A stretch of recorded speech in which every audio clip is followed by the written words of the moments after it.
जहाँ दोस्तों आज की इस वीडियो के माध्यम से बात करें महाराजा छत्रसाल बुंदेलखंड विश्वविद्यालय के MA, MCom, MSc private admission के बारे में। तो यहाँ पर मैं बता देना चाहता हूँ, अगर आप एमए, एमकॉम, एमएससी में प्राइवेट में एडमिशन लेना चाहते हैं, तो एडमिशन स्टार्ट कर दिए गए हैं। एडमिशन लेने के लिए हमें क्या करना होता है वो मैं आपको बताऊँगा सबसे पहले। तो किसी भी यूनिवर्सिटी में एडमिशन लेने के लिए सबसे पहले हमें उस यूनिवर्सिटी में एनरोल करना होता है, ठीक है? एनरोल जब हम करेंगे उसके बाद ही हम उस यूनिवर्सिटी में एडमिशन ले पाएँगे। तो अगर आप प्राइवेट में एडमिशन लेना चाहते हैं, ठीक है? तो प्राइवेट में एडमिशन लेने के लिए हमें क्या करना होता है दोस्तों, सबसे पहले एक एनरोलमेंट फॉर्म भरेंगे, ठीक है? इस फॉर्म को आप एडमिशन फॉर्म भी कह सकते हैं, इस फॉर्म को आप एनरोलमेंट रजिस्ट्रेशन भी कह सकते हैं, इस फॉर्म को आप प्राइवेट एडमिशन फॉर्म भी कह सकते हैं, प्राइवेट एनरोलमेंट रजिस्ट्रेशन भी कह सकते हैं, कुछ भी कह सकते हैं, उससे कोई दिक्कत वाली बात नहीं है, ठीक है? तो इस फॉर्म को भरने के लिए हमें क्या करना पड़ेगा, सबसे पहले गूगल पर आकर सर्च करना है एमसीबीयू एमपी ऑनलाइन। जैसा कि यहाँ पर आप देख पा रहे हैं, फर्स्ट नंबर पर लिंक आ जाता है, यहाँ पर आपको क्लिक कर देना होता है। हम हमारे छत्रसाल बुंदेलखंड विश्वविद्यालय के बारे में बात कर रहे हैं, तो अगर आपको एमए, एमकॉम और एमएससी में एडमिशन लेना है, तभी आप इस फॉर्म को भर पाएँगे। और एक बात मैं बता दूँ, जो एमसीबीयू यूनिवर्सिटी हमारी प्राइवेट में एडमिशन केवल 3 कोर्सेज़ में देती है, एमए, एमकॉम, एमएससी में ही। अब इसके बाद इस तरह का इंटरफ़ेस आ जाएगा, हम इसकी पेज पर पहुँच जाएँगे, अवेलेबल सर्विसेज़ दिखाई देंगी, इसमें थोड़ा-सा नीचे आना है और जैसे हम थोड़ा-सा नीचे आते हैं, तो यहाँ पर सबसे लास्ट में यानी कि लास्ट से ऊपर, एक स्टेप ऊपर यहाँ पर एक ऑप्शंस दिखाई देगा, यानी कि लिंक दिखाई देता है एनरोलमेंट फॉर्म प्राइवेट, ठीक है? तो क्लिक हियर फॉर मोर पर क्लिक कर देना है हमें। अब इस तरह का इंटरफ़ेस आ जाएगा, एनरोलमेंट फॉर्म प्राइवेट, ठीक है? यहाँ पर दोस्तों सबसे ऊपर ही लिंक दिखाई देगा, जैसा कि देख पा रहे हैं, private student, PG, MA, MSc, MCom, ठीक है? और यहाँ पर दिखाई देगा एक्शन का बटन, तो एक्शन वाले बटन पर क्लिक करके हमें आगे बढ़ना होगा। यहाँ से हम अपना फॉर्म भर पाएँगे, लेकिन अगर हम अपना फॉर्म भर देते हैं, फॉर्म भरने के बाद अगर उसका हमें एनरोलमेंट स्टेटस देखना है, तो सेकंड वाली लिंक से देख पाएँगे, ठीक है? और दोस्तों अगर आप बीएड, एमएड के लिए एनरोलमेंट फॉर्म भरना चाहते हैं, तो यहाँ से भर सकते हैं। एमबीए के लिए भरना चाहते हैं, तो यहाँ से आप भर सकते हैं, ठीक है? यहाँ पर बात समझ में आ गई होगी आपको। अब इस तरह का इंटरफ़ेस आ जाएगा, यहाँ पर हमसे पूछेगा स्टूडेंट टाइप, 2 ऑप्शंस आएँगे। पहला ऑप्शन है न्यू स्टूडेंट, जो फर्स्ट टाइम एमसीबी यूनिवर्सिटी में पार्टिसिपेट कर रहा है, फर्स्ट टाइम एडमिशन ले रहा है एमसीबी यूनिवर्सिटी में, तो उनको तो न्यू स्टूडेंट पूरा एमसीबी यूनिवर्सिटी क्लिक करना है।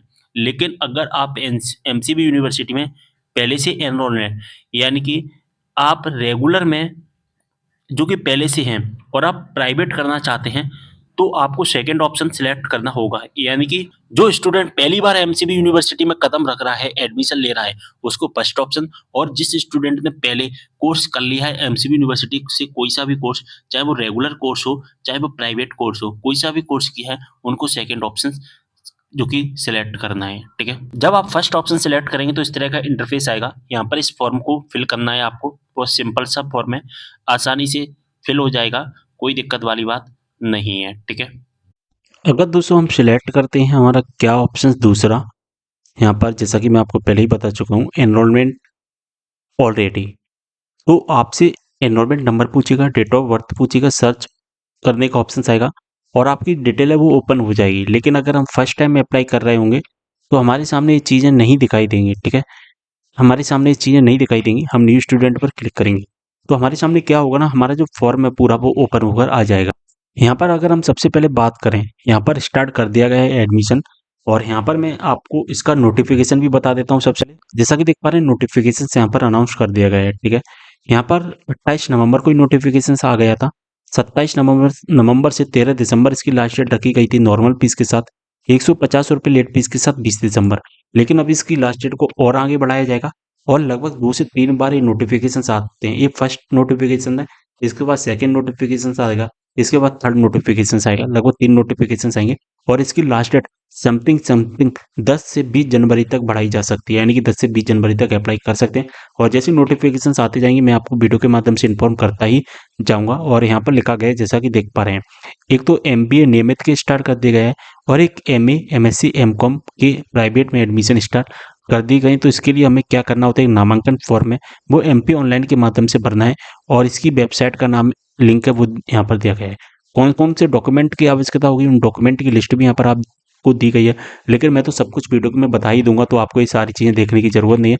बस आपको ये नोटिफिकेशन देखने की लास्ट डेट कितनी है, यानी कि आप जब फॉर्म भर रहे हैं तो लास्ट डेट ना निकल जाए, बस इस बात का आपको ध्यान रखना है। फीस यहाँ पर देख सकते हैं 200 रुपये। ये अगर आप मध्य प्रदेश के स्टूडेंट है, तो अगर आप मध्य प्रदेश के बाहर के हैं तो यहाँ पर कुल टोटल 700 रुपये आपको देना पड़ेगा। ठीक है, सबसे पहले आपको जिला सेलेक्ट करना है, आप जिस जिले में लेना चाहते हैं एडमिशन।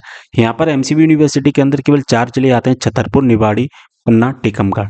जैसे कि हम टीकमगढ़ पर क्लिक करेंगे तो हमारा जो पेज है थोड़ा टाइम के लिए रिफ्रेश होगा, 2 सेकंड के लिए, और टीकमगढ़ के अंदर जितने भी कॉलेज हैं उन कॉलेज की लिस्ट आ जाएगी। तो एमसीबी यूनिवर्सिटी की केवल एक जिले में एक ही कॉलेज अनाउंस किए गए हैं एडमिशन के लिए, तो गवर्नमेंट पीजी कॉलेज टीकमगढ़ यहाँ पर अनाउंस किया गया है।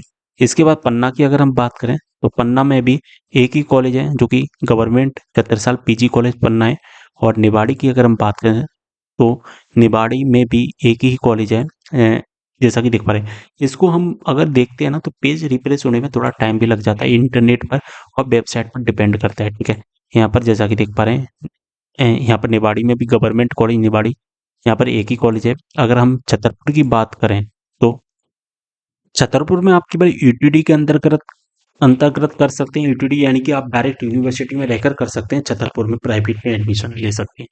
ठीक है, तो यहाँ पर केवल एक ही है। टीकमगढ़ से हम करना चाहते हैं, एक स्टूडेंट का फॉर्म भरेंगे टीकमगढ़ से, गवर्नमेंट पीजी कॉलेज टीकमगढ़ पर क्लिक करेंगे। इसके बाद में यहाँ पर कॉलेज जो कि कोर्सेज की लिस्ट आ जाएगी, तो मास्टर ऑफ साइंस हम यहाँ पर जो कि सिलेक्ट कर लेते हैं, और मैथमेटिक्स यहाँ पर आ रहा है। ठीक है, तो जो जिस कॉलेज का जिस कोर्स सिलेक्ट करके यहाँ पर जो विषय दिखाई देगा हम उसी से कर सकते हैं, सभी से हम नहीं कर पाएंगे। जैसे कि मास्टर ऑफ आर्ट की अगर हम बात करें तो यहाँ पर जितने विषय आ रहे हैं केवल हम उन्हीं से कर पाएंगे और किसी से भी नहीं कर सकते हैं। ठीक है, यहाँ पर आपको अच्छे से समझ में आ गया होगा। ठीक है, इसके बाद में यहाँ पर पेज रिफ्रेश होते हैं जब भी हम कॉलेज एंड कोर्स की डिटेल है वो ओपन करते हैं तो।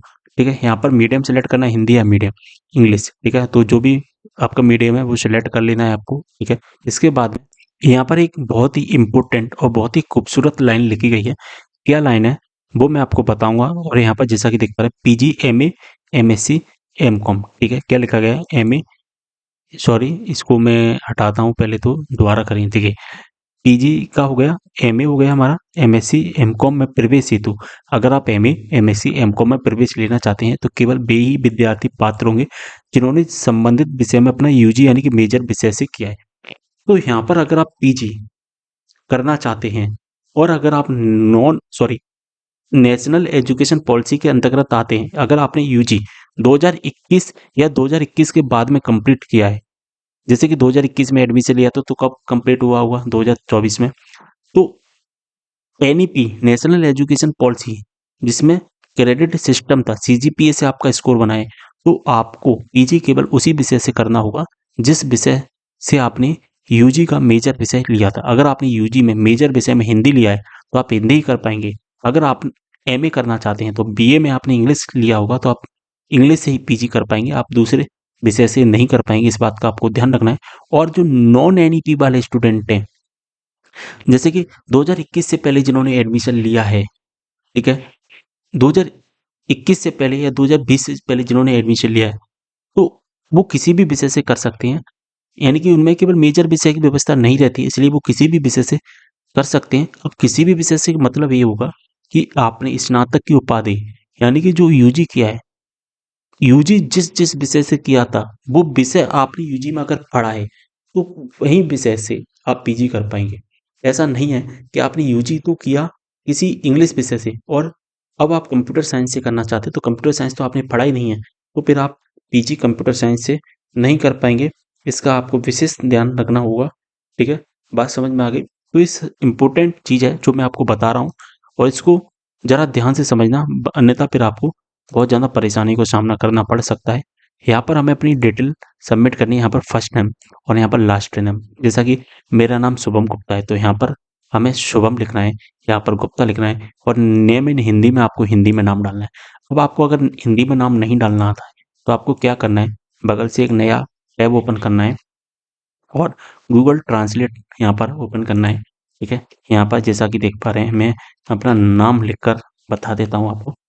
ठीक है, यहाँ पर मैंने इसको लिखा और इस तरह से मेरा नाम आ जाएगा। इसको हम कॉपी करेंगे यहाँ से। ठीक है, इसको मैं यहाँ पर कर दूंगा नेम इन हिंदी में पेस्ट। ठीक है, इस तरह से हमें करना है। बात समझ में आ गई। चलिए अब हम यहाँ पर डेट ऑफ बर्थ डालेंगे, जो भी हमारी डेट ऑफ बर्थ है, तो हमारी जो भी डेट ऑफ बर्थ होगी वो हमें कुछ इस तरह से जो कि सिलेक्ट करनी पड़ेगी। ठीक है, बात समझ में आ गई, जो कि मैं एग्जाम्पल के तौर पर आपको बता रहा हूँ। यहाँ पर आपको क्या करना है, एमपी डोमिसाइल। अगर आप मध्य प्रदेश के बाहर के हैं तो नो, मध्य प्रदेश के स्टूडेंट है तो यस।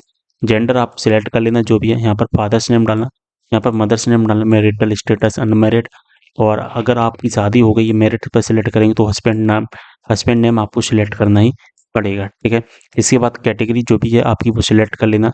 सब कैटेगरी अगर आपकी है तो आप इसको सिलेक्ट करना है, अन्यथा आप इसको स्किप भी कर सकते हैं। ठीक है, यहाँ पर नेशनलिटी में इंडियन, रिलीजन में जो भी आपका रिलीजन है वो सिलेक्ट कर लेना।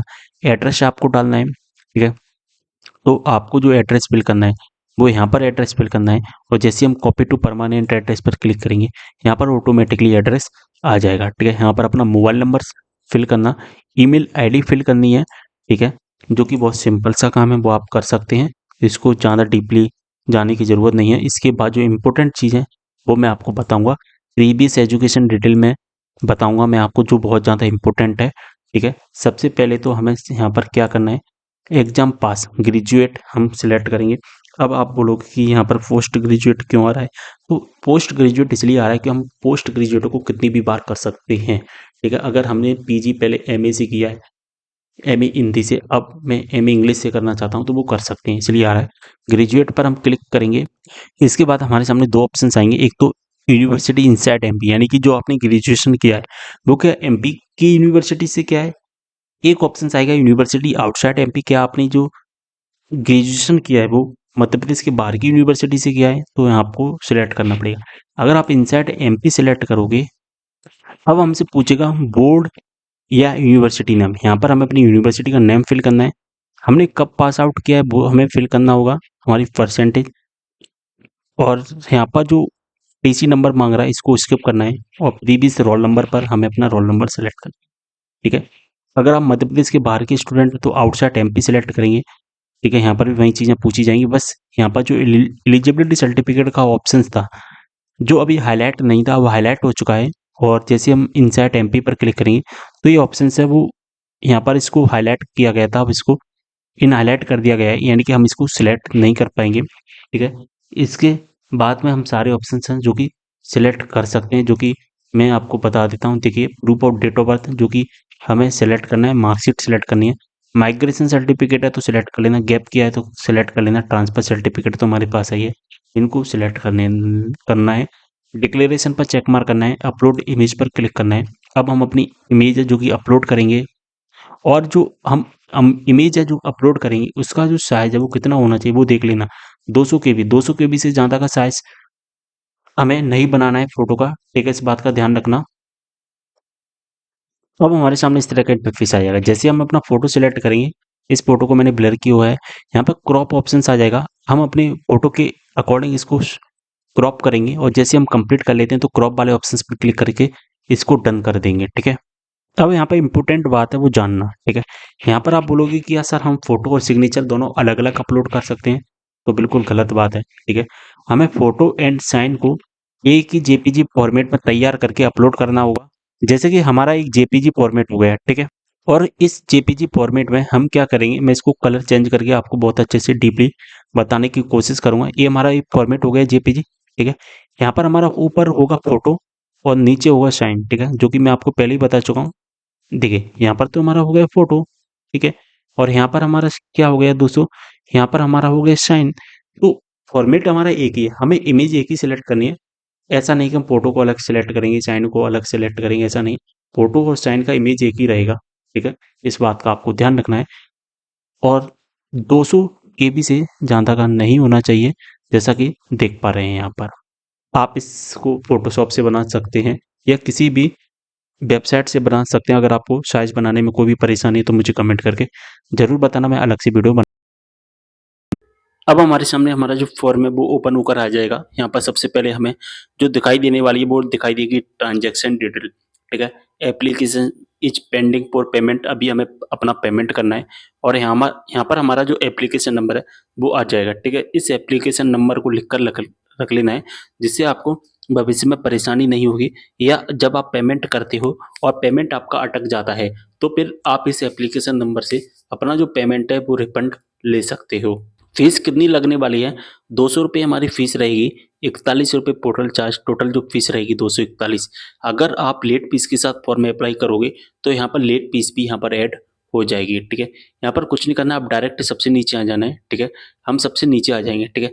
जैसे हम सबसे नीचे आते हैं तो हमें दो ऑप्शंस दिखाई देंगे, एक तो प्रिंट का ऑप्शन आएगा, एक प्रोसीड टू पेमेंट का ऑप्शन आएगा।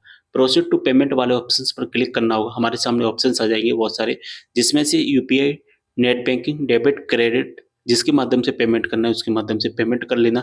पेमेंट होने के बाद में आपको फिर से इसी पेज पर रिडायरेक्ट कर दिया जाएगा और यहाँ पर कंप्लीट पेमेंट का यहाँ पर इंटरफेस दिखाई देगा। यहाँ पर चैनल आईडी, पेमेंट स्टेटस, ये सारी चीजें दिखाई देंगी आपको और फिर सबसे नीचे आ जाना होगा आपको, ठीक है। जैसे सबसे नीचे आओगे तो प्रिंट का ऑप्शन दिखाई देगा, प्रिंट निकाल लेना होगा इसका, और प्रिंट निकालने के बाद आपको क्या करना है, इसका प्रिंट हम निकाल लेंगे, ठीक है।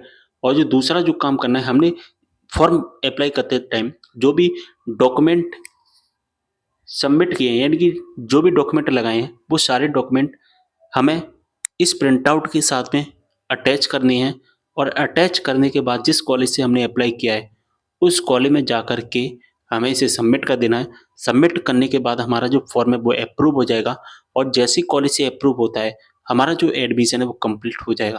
तो जब तक हमारा फॉर्म अप्रूव नहीं होगा हमारा एडमिशन कंप्लीट भी नहीं होगा, इस बात का ध्यान रखना है। जो भी डॉक्यूमेंट की लिस्ट मैंने आपको स्टार्टिंग में नोटिफिकेशन में बताई थी वही डॉक्यूमेंट यहाँ पर हमारे सबमिट होने वाले हैं। तो सारी चीज़ समझ में आ गई होगी आपको। कोई भी डाउट हो आप मुझे कमेंट करके ज़रूर बताना, ठीक है। और इस फॉर्म से संबंधित कोई भी डाउट है तो आप मुझे व्हाट्सएप पर मैसेज कर सकते हैं। यहाँ पर मैं आपको व्हाट्सएप नंबर दे देता हूँ, ठीक है। यहाँ पर मैं आपको एक चीज़ और दे देता हूँ, जो है हमारी पर्सनल इन्फॉर्मेशन आप मेरे साथ शेयर कर सकते हैं अगर कोई भी डाउट है, जो कि मेरा एक इंस्टाग्राम हैंडल है, और इंस्टाग्राम पर आप मुझसे पर्सनल डीएम कर सकते हैं। लिंक आपको डिस्क्रिप्शन बॉक्स में मिल जाएगा, ठीक है। वीडियो को शेयर करना है। मिलते हैं अगले वीडियो में एक और जानकारी के साथ, तब तक लिए बाय।